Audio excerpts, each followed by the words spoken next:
اکرم صلی اللہ علیہ وآلہ وسلم نے لوگوں کو سمجھایا کس انداز سے، اپنی ختم نبوت کو لوگوں کو سامنے سمجھایا کس انداز سے. ارشاد فرمایا کہ مثال دیتے ہیں رسول اکرم صلی اللہ علیہ وآلہ وسلم اس بات کی مثال دیتے ہوئے ارشاد فرماتے ہیں کہ دیکھیں جس طرح کوئی آدمی ایک عمارت بناتا ہے، بڑی خوبصورت عمارت بنا دیتا ہے، لوگ آتے ہیں اس کے ارد گرد چکر لگاتے ہیں، اسے دیکھتے ہیں، اس کے نظارے کرتے ہیں، اور ہر بندہ جو بھی دیکھتا ہے آ کے کہتا ہے یار بڑی خوبصورت بلڈنگ ہے، بڑی خوبصورت عمارت ہے. لیکن آپ فرماتے ہیں کہ بنانے والے نے ایک جگہ سے ایک اینٹ کی جگہ رکھ دی، تو جب بھی کوئی آتا دیکھتا اس بلڈنگ کو، اس عمارت کو دیکھتا، دیکھ کے خوبصورتی کا اظہار کرتا، کہتا کہ بڑی خوبصورت عمارت بنی ہوئی ہے. لیکن ہر بندہ یہی کہتا اس جگہ اینٹ کیوں نہیں رکھی گئی. رسول اکرم صلی اللہ علیہ وآلہ وسلم فرماتے ہیں وہ اینٹ میں ہوں اور میں خاتم النبیین ہوں، کہ میرے بعد کوئی نبی نہیں آئے گا، اب میں آ گیا، اب اللہ رب العزت نے لوگوں کے لیے دین کو مکمل کر دیا. تو رسول اکرم صلی اللہ علیہ وآلہ وسلم آپ کی آمد سے اللہ رب العزت نے دین اسلام کو تقویت عطا فرمائی، دین کی تکمیل فرما دی، دین کو مکمل کر دیا. اب لوگوں کے لیے صرف رسول اکرم صلی اللہ علیہ وآلہ وسلم نبی ہیں تا قیامت.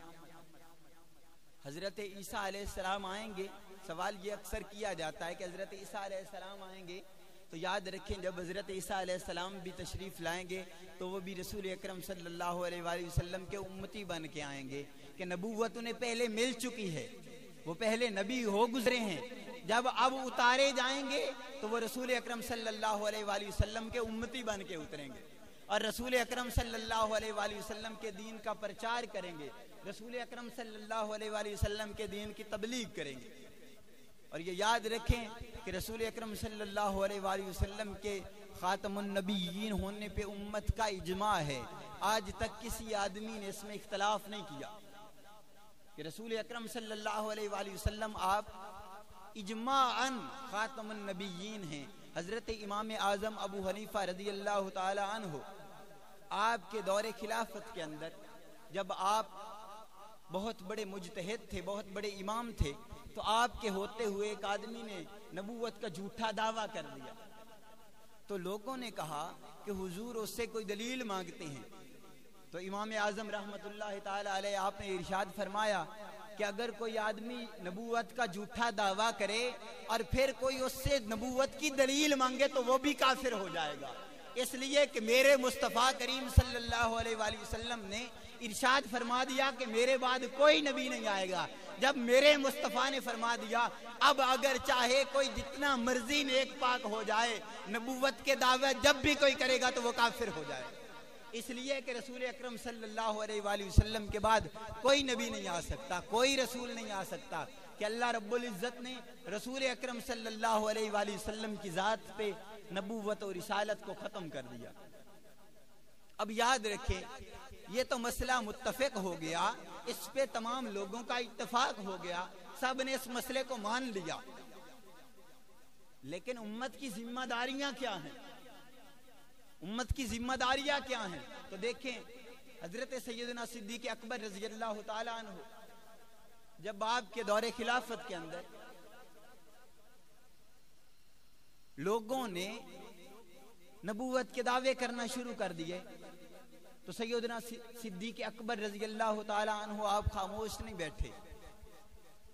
آپ خاموش نہیں بیٹھے کہ خاموش بیٹھے رہے، ہاتھ پہ ہاتھ دھرے بیٹھے رہے، نہیں، بلکہ سیدنا صدیق اکبر رضی اللہ تعالی عنہ نے مسیلمہ کذاب کے خلاف پورا ایک لشکر بھیجا اور مدینہ شریف کے اندر اعلان کروا دیا کہ کوئی مرد مدینے کے اندر نہ رہے.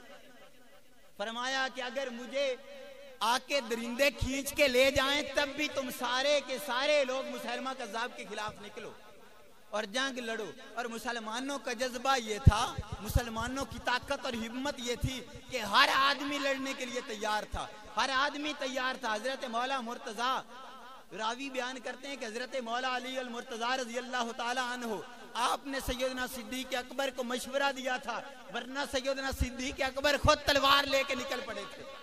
لیکن حضرت مولا مرتضیٰ نے مشورہ دیا کہ حضور آپ اس حکومت کے امیر ہیں، آپ خلیفۃ المسلمین ہیں، آپ حکومت کو سنبھالیے، آپ مدینہ منورہ کے اندر رہیے، ہم ہیں. ہم یہ ڈیوٹی سر انجام دیں گے، اور یہ وہ جنگ ہے جس کے اندر 1200 صحابہ شہید ہوئے، 1200 صحابہ شہید ہوئے۔ یاد رکھیں اس سے پہلے جتنی جنگیں ہوئی مسلمانوں کی، صرف 265 کی تعداد میں صحابہ کرام شہید ہوئے تھے، لیکن جنگ یمامہ کے اندر 1200 صحابہ شہید ہوئے، اور اس کی وجہ یہ تھی کہ یہ صرف اور صرف ختم نبوت کے لیے جنگ لڑی گئی تھی۔ سیدنا صدیق اکبر رضی اللہ تعالیٰ عنہ نے جنگ صرف ختم نبوت کے لیے لڑی تھی، اور صحابہ کرام رضوان اللہ علیہ مجمعین کا یہ جوش تھا، یہ جذبہ تھا، یہ ولولہ تھا کہ صحابہ ہر وقت اپنے آپ کو تیار رکھتے تھے، صحابہ ہر وقت اپنے آپ کو تیار رکھتے ہیں۔ حضرت فاروق اعظم رضی اللہ تعالیٰ عنہ کے بھائی حضرت زید بن خطاب رضی اللہ تعالیٰ عنہ، یہ سابقون الاولون میں سے ہیں، پہلے مسلمان ہونے والوں میں سے ہیں۔ جب جنگ یمامہ میں جاتے ہیں تو سارے لوگوں کو کہتے ہیں کہ مجھے جنگ کے اندر پھینک دیا جائے، اور میں اس وقت تک لڑتا رہوں گا جب تک ان کافروں کو شکست نہ دے یا خود شہید نہ ہو جاؤں۔ ان کا یہ جذبہ تھا۔ ایک اور صحابی کے بارے میں آتا ہے کہ انہوں نے کہا کہ قلعہ کے اندر مجھے پھینک دو، قلعے کے دروازے بند ہیں۔ دیکھیں صحابہ کا جوش اور جذبہ کس طرح ہے۔ وہ صحابی کہتے ہیں کہ مجھے قلعے کے اندر پھینک دیا جائے اور میں خود جا کے اندر سے دروازہ کھولوں گا۔ اکیلا آدمی اندر 70,000 کا لشکر ہے، وہ صحابی اکیلے کہتے ہیں کہ مجھے لشکر کے اندر پھینک دیا جائے۔ ان کو اندر پھینک دیا جاتا ہے، وہ اکیلے سارے لوگوں سے لڑتے ہیں۔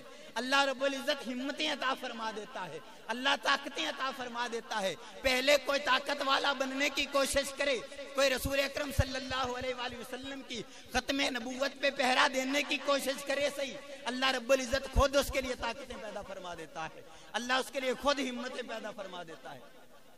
تو رسول اکرم صلی اللہ علیہ وآلہ وسلم کے صحابی نے اندر چھلانگ لگائی اور خود جا کے 70,000 کے لشکر سے لڑتا رہا، اور لڑ کے اس نے دروازہ کھولا۔ اللہ رب العزت نے اسے اس قدر طاقت عطا فرمائی، اس قدر ہمت عطا فرمائی۔ پیر میر علی شاہ صاحب رحمت اللہ تعالی علیہ، آپ کے بارے میں آتا ہے کہ جب آپ نے مرزا قادیانی کے خلاف آپ نکلے لاہور کے اندر، جب اس سے مباہلہ ہوا تو آپ نے فرمایا کہ اگر تو اس طرح میرے ساتھ مقابلے کی ہمت رکھتا ہے تو دے اپنے آپ کو حکم، میں اپنے آپ کو اللہ کی طرف سے حکم دیتا ہوں کہ میں شیر بن جاؤں گا، میں تو اس سے جھگڑوں گا۔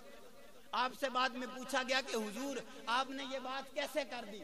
تو آپ فرمانے لگے جب میں نے یہ بات کی تو مجھے اس طرح لگا ہوا جس طرح کہ میرے جسم سے شیروں کی طرح بال نکل رہے ہیں، میرے جسم سے شیروں کی طرح بال نکل رہے ہیں۔ اللہ رب العزت طاقت دے دیتا ہے، اللہ رب العزت ہمت دے دیتا ہے۔ کوئی آدمی کام کرنے کے لیے نکلے تو صحیح۔